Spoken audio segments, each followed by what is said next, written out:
Hello friends, hi tech Badarpur की तरफ से मैं मोहम्मद फरीद आप सभी का स्वागत करता हूं। आज की वीडियो में हम जानेंगे मोबाइल में लगे सबसे इम्पोर्टेंट कंपोनेंट एनपीसी के बारे में। वैसे तो मोबाइल के सर्किट में कई तरह के कंपोनेंट्स लगे होते हैं, सभी की अपनी वर्किंग और अपनी इंपॉर्टेंस होती है। उन्हीं में से एक हमारा कंपोनेंट है एनपीसी। एनपीसी का पूरा नाम नॉन पोलराइज कैपेसिटर होता है। इसमें प्लस माइनस नहीं होते। मोबाइल के बोर्ड में एनपीसी सबसे ज़्यादा देखने को मिलते हैं। इसका डिनोटिंग लेटर सी और एनपीसी दोनों ही होते हैं। सर्किट सिंबल कुछ इस तरह होता है। यूनिट इसकी फैराड होती है, यानी इसको फैराड में मापा जाता है। सबसे छोटी यूनिट इसकी पिको फैराड, उसके होती है नैनो फैराड, उससे बड़ी माइक्रो फैराड, फिर आती है फैराड। अब जानते हैं इसकी वर्किंग के बारे में। ये एसी को पास करता है और डीसी को रोकता है। सिग्नल को फिल्टर करता है, यानी सिग्नल को साफ करता है। और वोल्टेज फ्लक्चुएशन को कम करता है, यानी वोल्टेज में जो भी फ्लक्चुएशन यानी जो भी उतार चढ़ाव जो भी चेंजेस होते हैं ये उसको कम करता है। क्योंकि हमारे जो भी आईसीज होती है, जो भी सिस्टम होता है, उसमें हमें एक स्टेबल करंट चाहिए। अगर उसमें जरा सा भी फ्लक्चुएशन होता है तो आगे प्रॉब्लम क्रिएट हो सकती है। अब जानते हैं कि ये पीसीबी में कैसा दिखता है। इसकी ब्राउन बॉडी और दोनों तरफ सिल्वर लाइन होती है। ये छोटे बड़े दोनों ही साइजेस में होती है। ये जितने भी ब्राउन बॉडी और सिल्वर लाइन दिख रहे हैं ये सभी हमारे एनपीसी है। छोटे बड़े सभी एनपीसी है।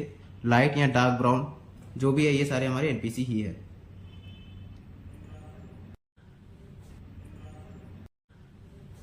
अब जानते हैं जो सबसे इंपॉर्टेंट पॉइंट है टेस्टिंग। इसी से हमें पता लगता है कोई भी कंपोनेंट ठीक है या खराब है। तो इसकी टेस्टिंग दो तरह से होती है। पहले बोर्ड में लगे लगे और दूसरा होता है बोर्ड से बाहर निकाल कर। पहले हम किसी भी कंपोनेंट को बोर्ड में लगे हुए चेक करते हैं। बोर्ड में लगा कंपोनेंट अगर ओके कंडीशन शो करता है तो हमें उसको बाहर निकाल कर चेक करने की कोई जरूरत नहीं होती। लेकिन अगर बोर्ड में लगा कंपोनेंट ओके कंडीशन के अलावा कोई भी कंडीशन शो कर रहा है तो हमें उसको बाहर निकाल कर चेक करने की जरूरत होती है। इसलिए हम इसे भी पहले बोर्ड में लगाकर चेक करेंगे। बोर्ड में लगे एनपीसी को चेक करने के लिए मल्टीमीटर को कंटिन्यूटी पॉइंट पर सेट करेंगे। रेड प्रॉब को पीसीबी के ग्राउंड पर रखेंगे और ब्लैक प्रॉब से इसकी दोनों पॉइंट्स पर बारी बारी से चेक करेंगे। एक पॉइंट पर बीप और दूसरे पॉइंट पर वैल्यू आए तो ओके है। जैसा कि हम देख सकते हैं ये ओके है, ये भी ओके है और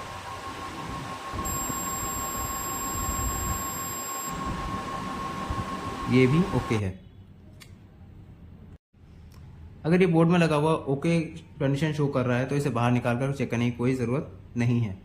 अगर ओके के अलावा कोई और कंडीशन शो कर रहा है, जैसे दोनों तरफ बीप या दोनों ही तरफ वैल्यू दे रहा है, तो हमें बाहर निकाल कर इसको चेक करने की ज़रूरत है।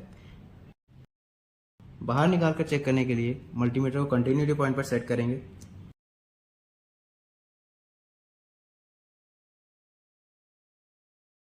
दोनों पॉइंट्स पर मल्टीमीटर के प्रॉब से चेक करेंगे।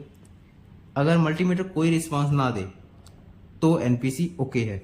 मतलब मल्टीमीटर कोई भी कोई वैल्यू कुछ भी शो ना करे, एज इट इज अगर मल्टीमीटर आपका रहता है तो एनपीसी हमारा ओके है।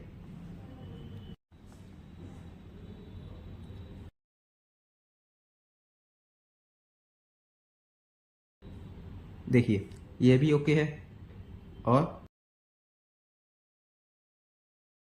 ये भी ओके है। नहीं अगर कोई वैल्यू दे जाता तो एनपीसी हमारा लीकेज कंडीशन में होता और अगर बीप दे जाता तो एनपीसी हमारा शॉर्ट कंडीशन में होता। दोनों ही कंडीशंस में एनपीसी खराब ही होता है। एनपीसी खराब होने के केस में अगर हम सिर्फ इसे पीसीबी से बाहर निकाल दें तो हमारा सर्किट ओके हो सकता है। जी हाँ, सिर्फ निकाल देने से ओके हो सकता है। हमारे मोबाइल के सर्किट में कई तरह के कंपोनेंट्स होते हैं जिनके खराब होने से तरह तरह के प्रॉब्लम्स आती है। किसी कंपोनेंट के सिर्फ निकाल देने से प्रॉब्लम सॉल्व हो जाती है, तो किसी कंपोनेंट को निकाल कर उसके दोनों पॉइंट पे जंपर कर देने से प्रॉब्लम सॉल्व हो जाती है, तो किसी को रिप्लेस ही करना होता है। किस कंपोनेंट का सॉल्यूशन क्या है ये हमें तभी पता होता है जब हमें कंपोनेंट्स की डीप नॉलेज होती है कि हर कंपोनेंट की टेस्टिंग अलग तरह से होती है।